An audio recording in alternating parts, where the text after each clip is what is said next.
Hey, what's up, everyone? I just kind of want to voice my thoughts and my opinions and concerns about everything that's going on in the world right now, in America too.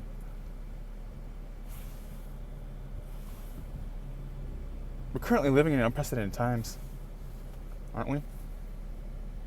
It's one of the greatest times to be alive, to have access to resources at the tip of our fingers, access to books, knowledge, and things that once would have been deemed impossible. We're able to learn any skill, read any book, communicate instantly with someone halfway across the world with just a single press of a finger. It's truly one of the greatest and most wonderful times to be alive, is it not? And we're constantly pushing the boundaries of what's possible, making breakthroughs where modern day technology, science, and medicine had advanced our way of life beyond our wildest imaginations and dreams, bringing us the comforts of daily life that we're used to. Our everyday life has become so reliant on these everyday marvels, thanks to our men of science and technology. It's truly a golden age to be alive, isn't it? But all of this has come at a terrible price. The very advancements that we've made to improve our everyday way of life have made us cruel, indifferent, greedy, selfish, and self-absorbed. It's also one of our greatest crutches and our weaknesses that are holding us back. How is it that each year a new car model is updated? A new iPhone or a new Galaxy comes out? Technology is currently being expanding and evolving at a rapid pace, always improving via software updates. Yet like sheep, we go out and keep filling the pockets of the rich, funding the monopolies. When was the last time that you went out and took the time to do an update on yourself? I think right now we're currently facing in America one of the greatest threats our nation has ever faced and will ever encounter. And not only is our everyday way of life being challenged and threatened and at stake, it's something that we've been fighting since the conception of our nation as well. Why is it that we live in one of the greatest times to be alive, on the greatest republic on earth, yet we have the highest number of incarcerations and the number of incarcerated, the highest rate of homelessness, the highest rate of homicides per capita? Why is it that in the year of 2020, we have such a gap in levels of income, the quality of living, such a disparity between the rich and poor? Rather than incarcerate, let's go ahead and re-educate and rehabilitate inmates who lack the skills or resources to find a job. Did you know that the majority of our homeless population are suffering from mental illnesses or drug-induced mental illnesses? So let's go ahead and rehabilitate. Let's go ahead and re-educate. Let's go ahead and provide them the resources, the knowledge, and the skills that they need, that we can go ahead and put them back into society. Or else, homelessness will only continue to get worse until we can truly tackle the true source of the problem. Why do we have so much hatred for our fellow brothers and sisters, regardless of the color of our skin, our ethnicity, race and gender, religion, or even sexual orientation? Can't we see that none of that matters? We all bleed the same blood. We all breathe the same air.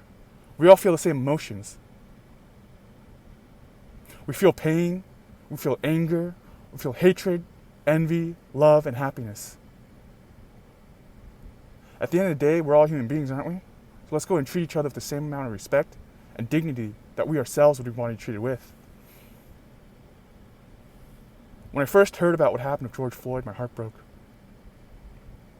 I spent 2.5 days driving straight from Los Angeles to Minneapolis to show my support. And when I arrived, I may have used a poor choice of words to voice myself.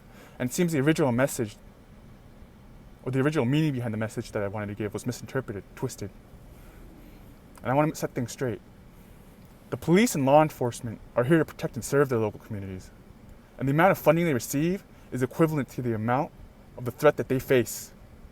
And although some, but not all, are reappropriating funds for their own personal gain, what happened to George Floyd should not have happened and could have been prevented.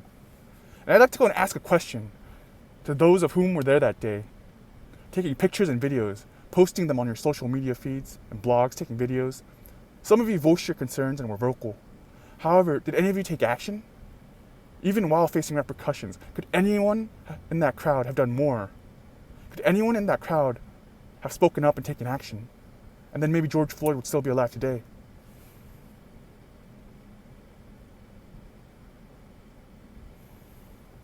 After speaking in Minneapolis, I came back to Southern California, and I was at that protest in Hollywood, all the way down to Santa Monica.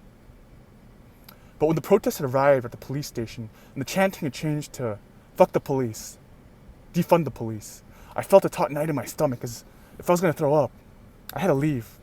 I support Black Lives Matter. I support All Lives Matter. I believe in equality. For anybody, for everybody. But the protest message had changed. And it's not a message that I can stand behind or support, unfortunately. Disbanding the police and defunding the police is not the answer. Rather, we should go ahead and redistribute and reallocate those funds into more training, more classes, more training programs, more extensive hands-on training, new guidelines, and protocol. By defunding the police, guess where the first cuts will come from? It will come from their training and classes. Rather than fixing the problem, we'd only be making it worse. And we do have a problem with racial stereotyping, a lack of empathy, compassion, and integrity as well. Do you want to know what makes America great? What makes America great is you. It's we, the people of this great nation. From our brothers and sisters in the military, risking their lives to fight for our freedom, to our police and law enforcement officers who every day risk their lives and put their lives on the line for us. Our semi-truck drivers driving up and down the nation, bringing us our daily essentials which we need for our daily comforts. Our men and women in the postal industry, keeping us connected with one another. Our doctors and nurses, the hospital staff working around the clock to help our ill and sick. Our supermarket and warehouse workers. Fast food workers, cashiers, to local business owners. To the ones who stand up and rise up to face the tyranny and oppression when they see something wrong. To stand up for those who give a voice to those who don't have a voice. To those who are scared, being oppressed. It is each and every single one of us that make this nation great. One person cannot make America great again. It takes all of us cooperating and working together. We have to rely on one another when things get rough. And once again, we're on the verge of division. And we have already been divided and at war with one another in the past, have we not? Have we not learned anything from our past? Similar events have transpired in the past and will only continue to happen unless we do something about it. It's the people that make America great. What makes America great is the fact that we have such a diversity, a melting pot of culture, different cultures. That's what makes America great. The land of opportunity where dreams come true, where everyone is entitled to liberty, love, and the pursuit of happiness. I'm not just speaking out of my ass when I say this either. Because I've seen it with my own eyes, and I've experienced it myself. And I can say for a fact that we, the people, the backbone of this nation, are what makes America great. The past is the past, that the actions leading up to a certain event will already have occurred and currently affect how we look at the present, and will continue to have repercussions that will affect the future in ways that we can't even begin to comprehend. And right now, America does have a problem. And the first step to correcting a problem is realizing there is one.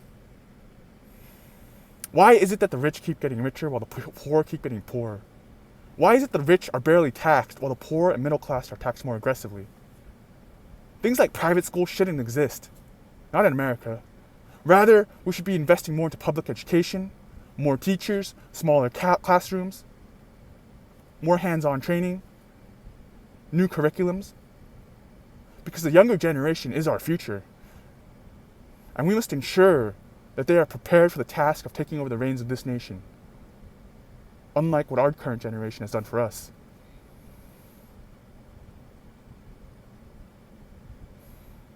Every child deserves to have a quality level of education, regardless of their race, their income level, where they're from.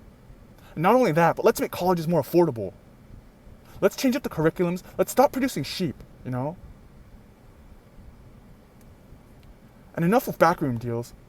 Enough with filling the pocketbooks of those who don't even care about us. Enough with those with their own private agendas.